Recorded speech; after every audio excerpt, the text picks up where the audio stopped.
โอ้ยเจอแล้วเจอของใหญ่แล้วดูเด้ออีหลาเด้อถอยก่อนได้ไหมถอยก่อนค่อยไปถอยก่อนได้ไหมอยู่เด้อ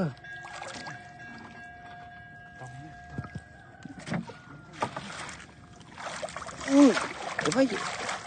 หัวเขาที่หนึ่ง ยิง security โอ้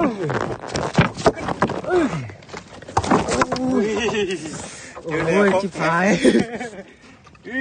ของแท้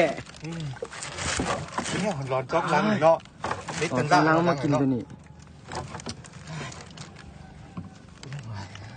โอ้ประมาณ7-8 โลเลยว่าไงขนาดถือกันนี่เกือบเลยใส่โอ้บ่ถือข้างอ่อนเนาะถือข้างอ่อนเนี่ยอยู่นี่เนาะจะได้ก็อยู่มันบ่สอดเนาะสมพอเนาะมันสอนที่ใหญ่มันลายของแท้กูยังว่าเลยตาย